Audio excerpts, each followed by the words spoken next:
TNA Impact Wrestling, with the mask, without the mask. It's TJ, it's Manik.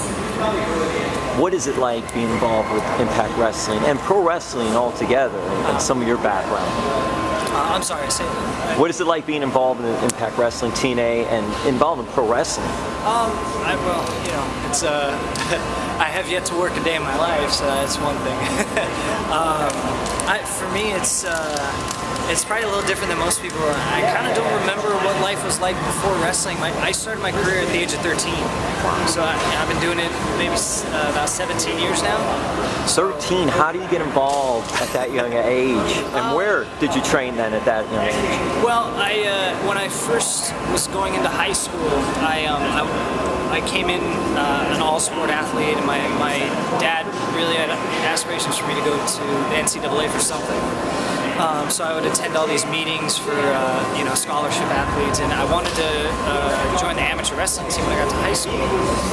And then I always figured I would try pro wrestling later, but it just would happen that my school, I got rid of the program years before, and I just decided, well, see if I could find a gym that'll let me do it. And just having been, you know,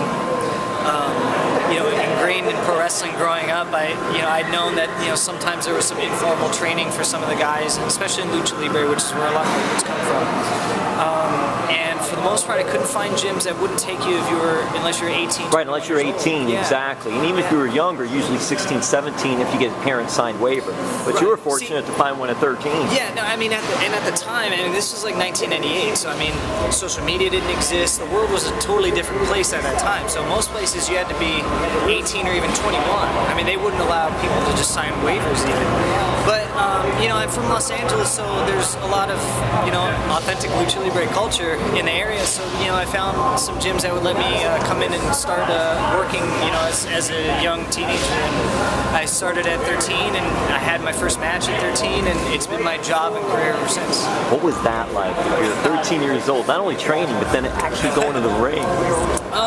Did you wear a mask at that time? I did, yeah. I mean, I had to, mostly to hide my age, you know. Because everyone would look at you and they'd know, oh wow, this guy's really young, It's funny because the heritage of a mask used to be that it was used often to hide age on the other end of the spectrum. If a wrestler was getting on in their career and they could still wrestle, then, you know, they used it to hide somebody's age in terms of making them seem more viable younger.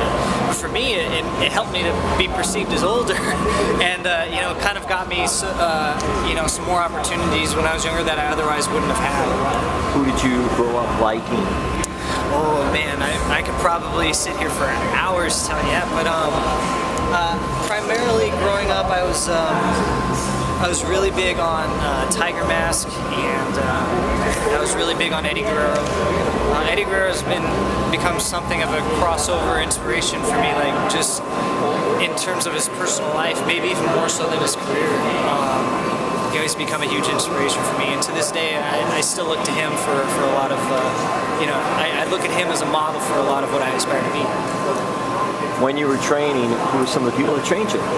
Well, you know, I was blessed, and in a way I made a lot of sacrifices in order to try to be a student for as long as I could in as many places as I could. You know, I got my initial training through Lucha Libre gyms. I mean, it was like going to Apollo Creed's gym in Rocky 3.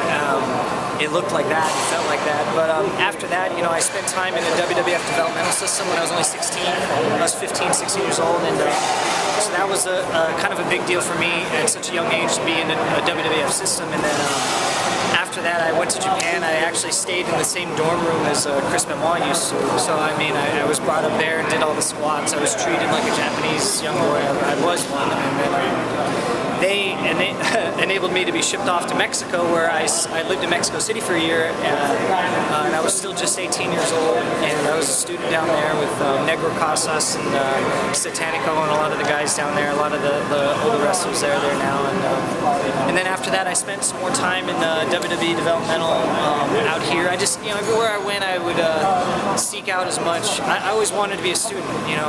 I grew up watching a lot of European wrestling, so, you know, I found catch wrestling gyms and learn different styles of technical wrestling and stuff like that. I mean, to this day, I still feel like I'm still trying to find ways I can be a student, and maybe I'm getting to an age where I can stop. But you're like a young veteran. Well, some people joke, a lot of my friends joke that maybe I'm the youngest veteran in the business, but I don't know. I love what I do. And lastly, I'll ask a two-part question. Lastly, you wrestled in Japan. You told me you wrestled in Japan. Did you ever have any streamers thrown at you? Oh yeah. And what is that like when all these streamers come out? You know, I love it. And I think it's a lot of fun. It's funny because the promotion that I came up with, New Japan Pro Wrestling, when I was a young boy there, they had actually at a certain point cut off the custom because a few guys had gotten hit in the eye and they had some serious, semi-serious injuries from it. So I sort of missed that after a while, but luckily American fans have started to take up the culture here, on the regional level. So I still get to experience it, and it's one of the better customs, I think. Thank you so much for the time. Oh, my pleasure.